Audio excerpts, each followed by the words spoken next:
അസ്സലാമു അലൈക്കും വറഹ്മത്തുള്ളാഹി തആല വബറകാതുഹു. അൽഹംദുലില്ലാ വസ്സലാത്തു വസ്സലാമു അലാ റസൂലില്ലാ വഅലാ ആലിഹി വസഹ്ബിഹി അജ്മഈൻ. അമ്മാ ബഅദ്. നബിദിനാഘോഷം. പ്രിയപ്പെട്ടവരെ, നിങ്ങളുടെയൊക്കെ മനസ്സുകളെ ജസ്റ്റ് 2 മാസം മുമ്പിലേക്കൊന്ന് സ്ക്രോൾ ചെയ്ത് നോക്കിയാൽ നിങ്ങൾക്ക് ഹൃദ്യമായി അനുഭവിച്ച വ്യത്യസ്ത അനുഭവങ്ങളുടെ നിങ്ങളുടെ മനസ്സിലൂടെ കടന്നു പോകും.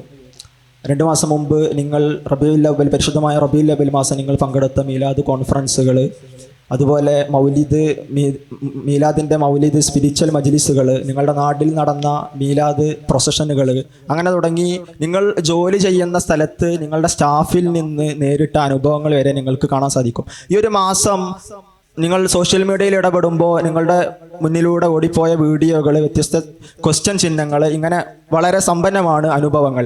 ഈ നബിദിനാഘോഷം വളരെ ചുരുങ്ങിയ സമയത്തിനുള്ളിൽ ഒരു അക്കാദമിക് സൊസൈറ്റിയെ ഫേസ് ചെയ്യാനാണല്ലോ നമ്മുടെ പരിപാടിയുടെ ലക്ഷ്യം. പ്രിയപ്പെട്ടവരെ, ഒരു വിശ്വാസിയെ സംബന്ധിച്ചിടത്തോളം അല്ലാഹുവിനെ ആരാധിക്കുക, അവനെ അറിയുക എന്നതാണല്ലോ പരമമായ ലക്ഷ്യം.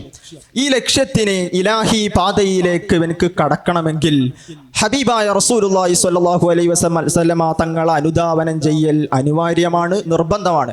കാരണം ഹബീബായ റസൂലുള്ളാഹി സ്വല്ലല്ലാഹു അലൈഹി വസല്ലമ തങ്ങളുടെ ജീവിത ദർശനങ്ങളാണ്, അവിടുത്തെ ജീവിത വഴികളാണ് അല്ലാഹു സുബ്ഹാനഹു വ തആല വിഭാവനം ചെയ്യുന്ന ഇസ്ലാമിക് ലോ എന്ന് നമ്മൾ പരിചയപ്പെടുത്തുന്ന ശരീഅത്തിന്റെ നിയമങ്ങളും പ്രയോഗങ്ങളും സന്ദേശങ്ങളും.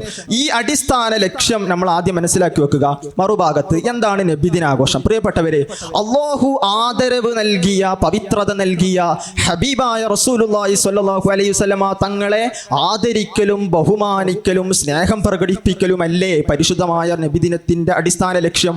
ഈ ബേസിക് പ്രിൻസിപ്പിളിൽ നിന്നുകൊണ്ട് നമ്മൾ ശരീഅത്തിന് ഒരു രൂപേണ എതിരില്ലാത്ത രൂപത്തിൽ നമ്മുടെ പരിശുദ്ധമായ ഇസ്ലാമിനെ മാനവ സമൂഹത്തിലേക്ക് സംപ്രേഷണം ചെയ്യുക ഒരു വിശ്വാസിയുടെ ദൗത്യമല്ലേ? ഈ അടിസ്ഥാന ലക്ഷ്യത്തിൽ നിന്നുകൊണ്ടാണ് നബിദിനാഘോഷത്തെ നമ്മൾ പറഞ്ഞു കൊടുക്കുന്നത്. ഇവിടെ നബിദിനാഘോഷം എന്തിനാണ് 12-ന് കഴിക്കുന്നത്, എന്തിനാണ് അവിടെ ആഘോഷമായി മാറ്റുന്നതെന്ന ചോദ്യം വളരെ അപ്രസക്തമാണ്. ഇബ്നു തൈമിയ്യ അടക്കം അവിടുന്ന് ഇതിനെ എതിർത്ത് പറയുന്ന അലിംഗാറുഫി, അദ്ദേഹം നബിദിനത്തെ പൂർണ്ണമായി എതിർത്ത് പറയുന്ന ഒരാളാണ്. അദ്ദേഹം കൂടി അംഗീകരിച്ചു വെച്ചു നബിദിനാഘോഷം ആഘോഷിക്കൽ വലിയ പുണ്യകർമ്മമാണെന്ന്. പ്രിയപ്പെട്ടവരെ, ഇവിടെ ആലോചിക്കേണ്ട ഒരു വിഷയം, എന്തിനാണ് ആഘോഷമാക്കി മാറ്റേണ്ടതെന്ന് ചോദ്യം വളരെ പ്രസക്തമല്ലേ? മഹാനായ ഹാഫിദുൽ ഷൈബാനി റഹിമഹുല്ലാ അവിടുത്തെ വലിയ ഇസ്ലാമിക് ഓതന്റിക് ടെസ്റ്റുകളായി നമ്മൾ കണക്കാക്കപ്പെടുന്ന ഹദായിഖുൽ അൻവാർ വ മതാലിഉൽ അസ്റാറിലൂടെ കൃത്യമായി വായിച്ചു തരുന്നു. എന്ത്? ഈ പരിശുദ്ധമായ റബീഉൽ അവ്വൽ ഫഹഖീഖുൻ ബിയൗമിൻ കാന വജൂദുൻ നബി സല്ലല്ലാഹു അലൈഹി വസല്ലം അയ്യുത്തഖദ ഈദാ. അത് വിശ്വാസികൾ ഒരു ഫെസ്റ്റിവലായി തന്നെ ആദരിക്കണം, ആഘോഷിക്കണം. ഒരു ഫെസ്റ്റിവലായി തന്നെ മാറ്റേണ്ടതുണ്ട്. എന്താണ് റബീഉൽ അവ്വലിലൂടെ ഇവിടെ സംപ്രേഷണം ചെയ്യപ്പെടുന്നത്? നിങ്ങൾ നിങ്ങളുടെ ജോലി സ്ഥലങ്ങളിൽ നിന്ന് നാട്ടിലേക്ക് എത്തുമ്പോൾ അവിടെ മദ്ഹിന്റെ ആലാപനങ്ങളാണ്. പരിശുദ്ധമായ ഇസ്ലാം അടിസ്ഥാനപരമായി സുഹൃതങ്ങളായി കണക്കാക്കിയ ഭക്ഷണ വിതരണങ്ങളാണ് നടക്കുന്നത്.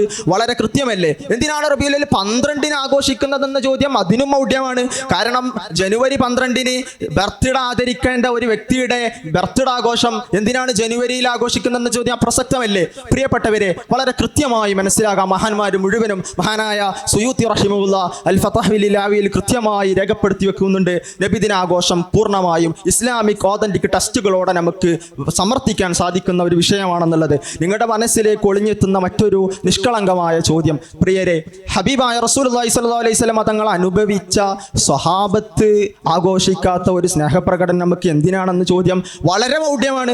സുവ്യക്തമായി നമുക്ക് മനസ്സിലാക്കാം. നിങ്ങളൊന്ന് ആലോചിച്ച് നോക്കൂ പ്രിയപ്പെട്ട കൂട്ടുകാരാ, നമ്മുടെ ഹബീബായ റസൂലുള്ളാഹി സ്വല്ലല്ലാഹു അലൈഹി വസല്ലമ തങ്ങളെ പൂർണ്ണമായി അനുഭവിച്ച് അവിടുത്തെ ജീവിതം അറിഞ്ഞ് മനസ്സിലാക്കിയ ഒരു സമൂഹത്തിന്റെ സ്നേഹപ്രകടനത്തിന്റെ രൂപങ്ങൾ എങ്ങനെയായിരിക്കാം? നിങ്ങൾ എൻ്റെ മുന്നിലിരിക്കുന്നു, കൃത്യമായി ഒരു തടസ്സങ്ങളും ഇല്ലാതെ എൻ്റെ ടോൾക്ക് നിങ്ങൾക്ക് കേൾക്കാൻ സാധിക്കുന്നുണ്ടെങ്കിൽ പിന്നെ എന്തിനാണ് നിങ്ങൾ മൊബൈലിൽ ഓൺലൈൻ മീഡിയയിൽ നിങ്ങൾ കയറി എൻ്റെ ലൈവ് വീക്ഷിക്കുന്നതിൻ്റെ ആവശ്യകത എന്ത്? മുത്തുനബി സല്ലല്ലാഹു അലൈഹി വസല്ലമ തങ്ങളെ പൂർണ്ണമായി അനുഭവിച്ച ഒരു പറ്റം സ്വഹാബത്ത് മദീനയുടെ കുഗ്രാമങ്ങളിൽ നിന്ന് ഘോഷയാത്ര നടത്തുന്നതിൻ്റെ ആവശ്യകത എന്ത്? പ്രിയപ്പെട്ട കൂട്ടുകാരാ, മസ്ജിദിൽ ഖുബായിൽ ഇമാമായിരുന്ന ഒരു വ്യക്തി, സ്വഹാബത്ത്, ഒരു സ്വഹാബി അനുചരൻ, അവിടെ നിന്ന് നിരന്തരം എല്ലാ നിസ്കാരങ്ങളിലും സൂറത്തുകളിലും സൂറത്തുൽ ഇഖ്ലാസ് പാരായണം ചെയ്യുന്ന പരാതി മുത്തുനബി സല്ലല്ലാഹു അലൈഹി വസല്ലമ തങ്ങളിലേക്ക് എത്തുന്നു. അവിടെ നിന്ന് കാരണം അന്വേഷിക്കുന്നു. അവിടത്തോടുള്ള സ്നേഹമാണെന്ന് മറുപടി. നബി സല്ലല്ലാഹു അലൈഹി വസല്ലമ തങ്ങളുടെ മറുപടി നോക്കൂ. ഹുബ്ബുക ഇയ്യാഹ അദ്ഖലകൽ ജന്ന. നിങ്ങളെ സ്വർഗത്തിൽ പരിശുദ്ധമായ ഇസ്ലാം സ്നേഹപ്രകടനത്തിന് നിശ്ചിതമായ രൂപങ്ങൾ പറഞ്ഞിട്ടില്ല. എന്നാൽ ഇസ്ലാമിന്റെ വ്യത്യസ്ത ആരാധനകളുണ്ട്. നിങ്ങൾ നിസ്കരിക്കുമ്പോൾ ഉളൂഹില്ലാതെ നിസ്കരിക്കൽ കഴിയില്ല. കാരണം അടിസ്ഥാനപരമായി ഇസ്ലാം അനുകർഷിക്കുന്ന ഇസ്ലാമിന്റെ നിസ്കാരം സഹിയാകണമെങ്കിൽ അത് ഉളൂ എന്നുള്ള അബ്ലൂഷൻ കണ്ടീഷനായിട്ട് ഇസ്ലാം അവിടെ നിങ്ങൾക്ക് പറഞ്ഞു തന്നിട്ടുണ്ട്. എന്നാൽ സ്നേഹപ്രകടനങ്ങൾക്ക് കൃത്യമായ രൂപങ്ങൾ വെച്ചിട്ടില്ല. മദീന പള്ളി ഊടുവഴികളിലൂടെ ഹബീബായ റസൂലുള്ളാഹി സ്വല്ലല്ലാഹു അലൈഹി വസല്ലം തങ്ങൾ നടന്നു പോകുമ്പോൾ അവിടെ മരത്തടികൾക്ക് കുനിഞ്ഞിരുന്നു. പിന്നീട് മുത്തുനബി സല്ലല്ലാഹു അലൈഹി വസല്ലം തങ്ങളുടെ വിയോഗങ്ങൾക്ക് ശേഷം മഹാനായ ഇബ്നു ഉമർ റളിയല്ലാഹു അൻഹു നടന്നു പോകുമ്പോൾ അനുധാവനത്തിന്റെ ഉത്തുംഗതയിലെത്തിയിട്ടല്ലേ മഹാനവറുകൾ ഇബ്നു മുത്തബിഉ സുന്ന എന്ന ചരിത്രത്തിൽ പേര് ലഭിച്ചത്. പ്രിയപ്പെട്ട കൂട്ടുകാരാ, ഉഹുദിലേക്ക് ശത്രുപക്ഷത്തിനെതിരെ സൈന്യവ്യൂഹത്തെ കൃത്യമായി രേഖപ്പെടുത്തി നിർത്തുമ്പോൾ അവിടുന്ന് കുന്തം കൊണ്ട് ശരിപ്പെടുത്തുമ്പോൾ ഒരു സഹാബത്തിന് വേദന അനുഭവപ്പെട്ടു. എനിക്ക് പ്രതികാരം ചെയ്യണമെന്ന് മുത്തുനബി സല്ലല്ലാഹു അലൈഹി വസല്ലം തങ്ങളോട് ചോദിക്കുന്നു. അവിടുന്ന് ഉദരങ്ങൾ കാണിക്കുന്നു. കൃത്യമായി വളരെ സന്തോഷകരമായി ഓടിച്ചെന്ന് ഉദരങ്ങളിൽ ചുംബിക്കുന്ന വളരെ മനോഹരമായ സ്നേഹത്തിന്റെ പ്രകടനം. ഇതൊന്നുമല്ല, റബീഉൽ അവ്വൽ 12 തന്നെ സ്വഹാബത്ത് നൂറ്റാണ്ടുകൾക്ക് മുമ്പ് തന്നെ റബീഉൽ അവ്വൽ 12 പരിശുദ്ധമായ കഅബ ഷരീഫിൽ നിന്ന് അവിടുന്ന് സുബഹി നമസ്കാരങ്ങൾക്ക് ശേഷം ഹബീബായ റസൂലുള്ളാഹി സ്വല്ലല്ലാഹു അലൈഹി വസല്ലം തങ്ങൾ പിറന്ന ഭൂമിയിൽ ചെന്ന് സിയാറത്ത് ചെയ്യുകയും തബറുക്ക് എടുക്കുകയും ചെയ്ത ചരിത്രം വളരെ കൃത്യമായി നമുക്ക് നമ്മുടെ മുന്നിലുണ്ട്. അതുകൊണ്ട് തന്നെ പരിശുദ്ധമായ ഇസ്ലാം നബിദിനാഘോഷം ഒരു വിശ്വാസിയെ സംബന്ധിച്ചിടത്തോളം വളരെ അനിവാര്യമാണ്. ഇവിടെ അപ്ഡേഷനുകൾ വരുന്നുണ്ട്, പുതിയ ആവിഷ്കാരങ്ങൾ നമുക്ക് കാണാൻ സാധിക്കുന്നുണ്ട്. ഇതെന്തുകൊണ്ട് ഇസ്ലാമിന് കഴിഞ്ഞൂടാ? മറ്റെല്ലാ മേഖലകളിലും അപ്ഡേഷനുകളും ആവിഷ്കാരങ്ങളും കൊണ്ടുവരുന്നില്ലേ? ഹബീബായ റസൂലുള്ളാഹി സ്വല്ലല്ലാഹു അലൈഹി വസല്ലം തങ്ങളുടെ കാലത്ത് അവിടുന്ന് തറാവിഹി നിസ്കാരങ്ങൾ ജമാഅത്തിന്റെ രൂപം നമുക്ക് കാണാൻ സാധിക്കില്ല.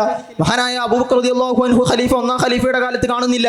മഹാനായ ഉമർ ഇബ്നുൽ ഖത്താബ് റളിയല്ലാഹു അൻഹുവിന്റെ കാലത്ത് അവിടുന്ന് മഹാനായ ഉബയ്യ് ഇബ്നു കഅബ് റളിയല്ലാഹു അൻഹുവിന്റെ നേതൃത്വത്തിൽ അവിടുന്ന് ജമാഅത്ത് ആയി തറാവീഹ് നിസ്കരിക്കുന്ന വളരെ മനോഹരമായ വീഡിയോ മദീനയിൽ നിന്ന് കാണുന്നു.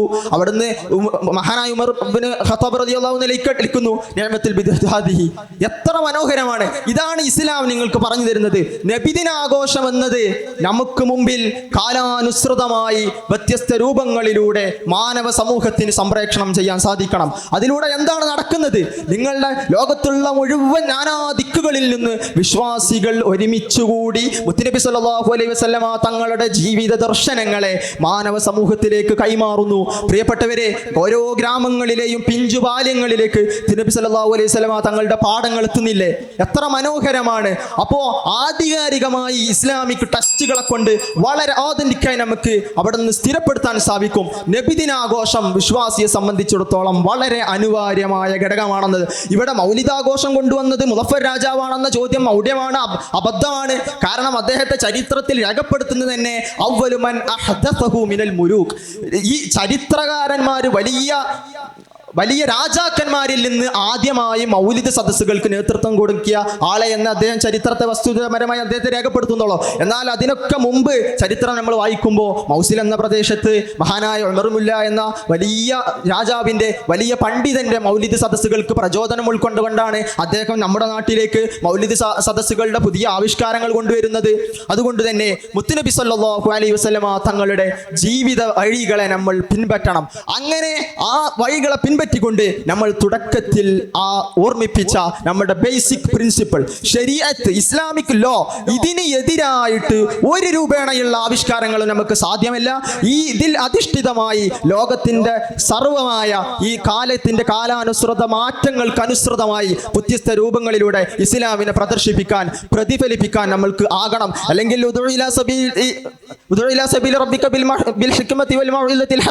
എന്ന അർത്ഥവത്തായ വാക്യത്തിന് എന്ത് അർത്ഥമാണുള്ളത് പ്രിയപ്പെട്ട കൂട്ടുകാരാ? അതുകൊണ്ട് നിങ്ങൾ പരിശുദ്ധമായ ഇസ്ലാമിന്റെ അടിസ്ഥാന മൂല്യങ്ങളെ ഉൾക്കൊള്ളാൻ നിങ്ങൾക്ക് സാധിക്കണം. അതിലൂടെ ഒരു പുതിയ സമൂഹത്തെ നേരിട്ട് അല്ലാഹുവിലേക്ക് അടുക്കാൻ നമ്മൾക്ക് നാഥൻ തൗഫീക്ക് നൽകട്ടെ എന്ന് മാത്രം ഓർമ്മപ്പെടുത്തി നിർത്തുന്നു. അസ്സലാമു അലൈക്കും വറഹ്മത്തുള്ളാഹി.